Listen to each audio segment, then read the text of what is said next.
Welcome, I'm Colin Katanak, Executive Lead for Safeguarding in the Trust.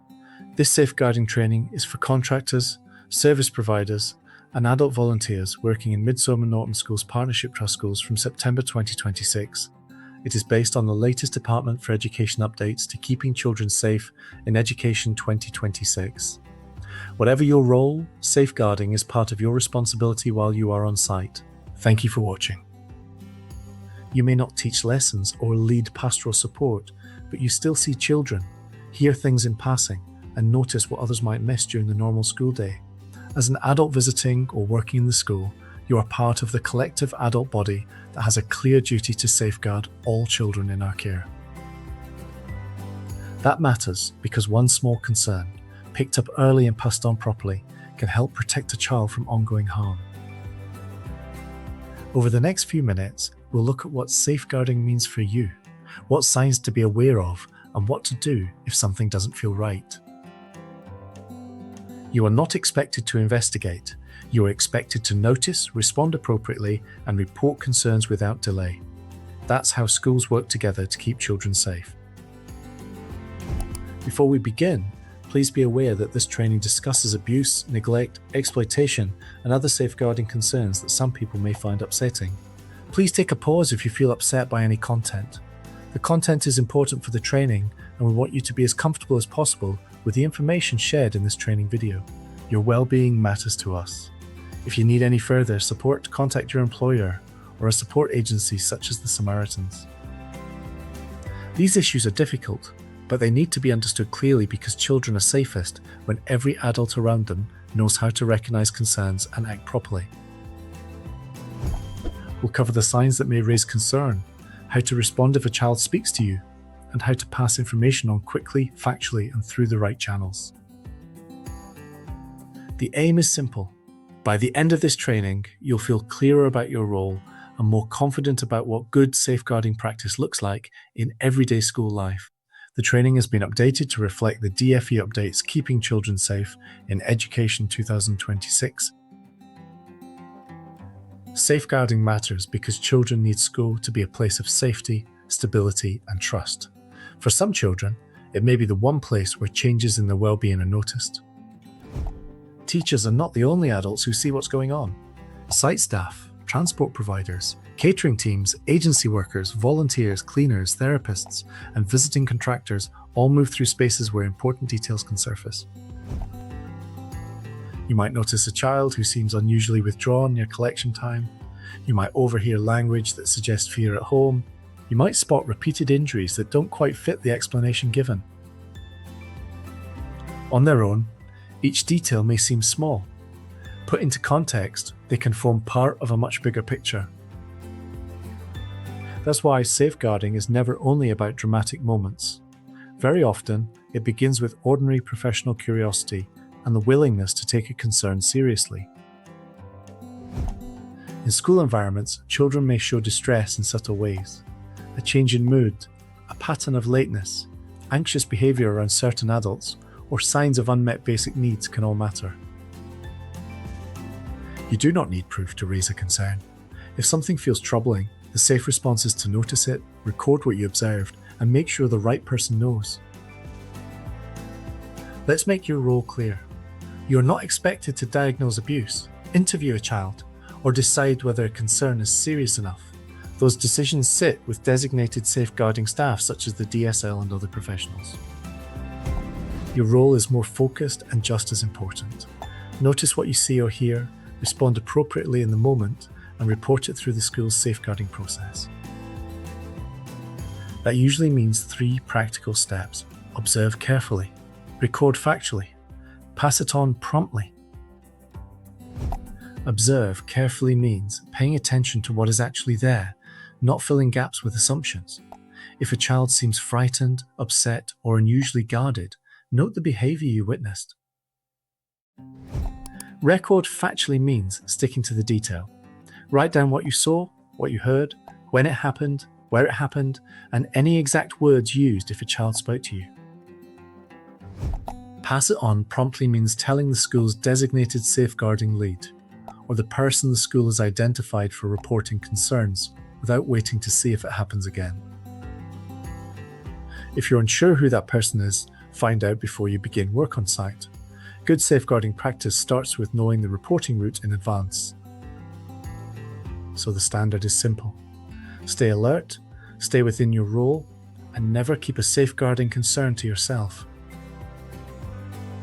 In safeguarding, 4 main categories are commonly used to help us understand harm to children. They are physical abuse, emotional abuse, sexual abuse, and neglect. These categories can overlap. A child may experience more than one form of harm at the same time, which is one reason careful reporting matters so much. Physical abuse involves deliberately causing physical harm.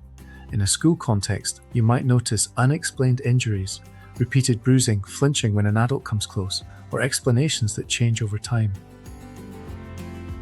For example, a child may say they fall over a lot, yet the injuries appear in places or patterns that raise concern. Your task is not to challenge the story, it is to notice and report the inconsistency. Emotional abuse can be harder to spot because it often shows through patterns rather than obvious incidents. A child may seem persistently worthless, terrified of getting things wrong, or desperate for approval. You may hear belittling language repeated back by the child, or notice extreme anxiety, low self-esteem, or behavior that suggests they expect rejection or humiliation. Sexual abuse includes forcing or enticing a child to take part in sexual activities, whether or not the child understands what is happening. It may involve contact or non-contact behavior. Warning signs can include sexualized language beyond what you would expect for the child's age, fear of a specific person, sudden distress, secrecy, or changes linked to phones, gifts, or online contact. Neglect is the ongoing failure to meet a child's basic physical or psychological needs. In school, that may show up as constant hunger, poor hygiene, unsuitable clothing, untreated medical issues, or chronic tiredness. Sometimes the clues are environmental as well as personal. A child may regularly arrive without essentials, appear uncared for, or struggle to engage because basic needs are not being met. No single sign proves abuse. What matters is the pattern, the context, and whether something about the child's presentation or situation gives you reason to worry. If it does, record what you observed and report it. The earlier information is shared, the earlier support and protection can begin. As we continue, keep this in mind. Harm does not always look dramatic. Often, it appears as a repeated signal that only becomes clear when adults pay attention. That is why your awareness, even in a role that feels brief or indirect, can be a vital part of a child's safety network. The aim is not to make you suspicious of everyone. It is to help you recognize when something may be wrong and make sure the concern reaches the people who can act on it.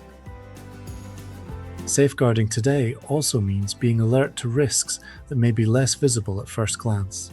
Harm can happen online, through peer relationships, in the community, or through exploitation and coercion. Online harm can include grooming, pressure to share images, exposure to harmful content, bullying or contact that draws a child into unsafe situations beyond school. You may never see the online interaction itself. What you may see is the effect: anxiety, secrecy around devices, sudden distress after messages, or a child becoming fearful, distracted, or withdrawn. Exploitation often works by building dependency, fear, or obligation. A child may be manipulated with attention, gifts, threats, status, money, or the promise of belonging. Coercion can be subtle. A child may not describe themselves as being harmed, especially if the person exploiting them has made the situation feel normal, confusing, or inescapable. Peer-on-peer concerns matter too. Children can harm other children through abuse, harassment, intimidation, sexual violence, image sharing, controlling behavior, or persistent humiliation. Contextual safeguarding reminds us that risk does not sit only inside the home. It can arise in neighborhoods, transport routes, online spaces, parks, shops, or places where young people gather. For adults working in schools, that means a concern may emerge through comments, patterns of movement, visible fear, association with older individuals, unexplained possessions, or changes in routine. You're not being asked to master every safeguarding term. You're being asked to recognize when a child's situation, behavior, or relationships suggest they may not be safe. When in doubt, treat the concerns seriously. Modern risks can escalate quickly, and early reporting gives trained staff the best chance to assess what is happening and respond. Safeguarding has changed because children's lives have changed. Our awareness has to keep pace. So what should you look for in practice? Start with change. A noticeable shift in mood, behavior, appearance, attendance, or engagement can be an important signal. Visible signs may include bruises, burns, untreated injuries, persistent tiredness, poor hygiene, hunger, or clothing that is unsuitable for the weather or the school day. Behavioral signs can look different from child to child. Some become quiet and withdrawn, others become angry, unsettled, hypervigilant, or suddenly reluctant to be around certain people or places. Patterns matter more than isolated snapshots. If something keeps repeating, or if several small concerns begin to connect, that should increase your level of attention. Environmental clues matter as well. You may notice who a child arrives with, whether they appear frightened at collection time, whether they linger to avoid leaving, or whether they seem consistently neglected. Language can be a clue too. A child may hint that things are not right, use words that seem beyond their age, or make repeated comments that suggest fear, control, or distress. Being professionally curious means noticing and thinking, not interrogating. You hold the detail in mind, stay open to concern, and avoid jumping to conclusions. Let's say a child who is usually chatty becomes silent every time a certain adult is nearby. That does not prove abuse, but it is exactly the kind of pattern that should be recorded and reported. Or a pupil may repeatedly arrive hungry, tired, and unprepared, while also seeming anxious about going home. One sign may be explainable, the combination may be far more significant. Trust your professional judgment enough to act. If a pattern troubles you, pass it on. Safeguarding often depends on adults recognizing what a child cannot yet explain for themselves. If a child approaches you with a concern, your first job is to stay calm. Your reaction matters, because children often watch closely to see whether they will be believed or whether they have done something wrong. Listen carefully. Let the child speak in their own words, at their own pace, without rushing, interrupting, or filling in gaps for them. Use simple, open responses like "I hear you," "Thank you for telling me," or "You did the right thing by speaking to an adult. Can I just check with you that I have noted what you have said properly?" Read back to the child. Avoid leading questions. Do not ask, "Did your dad do that?" or "Has this been happening for weeks?" If you need to clarify immediate safety, keep questions minimal and neutral. Do not investigate and do not press for detail. Your role is to receive the information, not to test it or build a case. You can reassure the child that they have done the right thing, that you are taking them seriously, and that you will help make sure the right people know. But never promise confidentiality. Instead, say something like, "I may need to share this with people who can help keep you safe." The wording matters because it is honest, supportive, and clear. It protects the child, and it protects you from making a promise you cannot keep. As soon as the conversation ends, record what was said as accurately as you can, using the child's own words where possible. Then pass it on straight away through the school's safeguarding route. Listening well is important. Reporting quickly is what turns that moment into protection. Once you have a concern, or a child has shared something with you, the next step is action. Safeguarding only works when information reaches the right people quickly. In most schools, that means reporting to the designated safeguarding lead, often called the DSL, or to the deputy safeguarding lead if the DSL is unavailable. Follow the school's reporting procedure. That may involve speaking to a named person immediately and completing the required record in line with site procedures. Speed matters because delays create risk. A concern that seems small to you may sit alongside other information already held by the school or external agencies.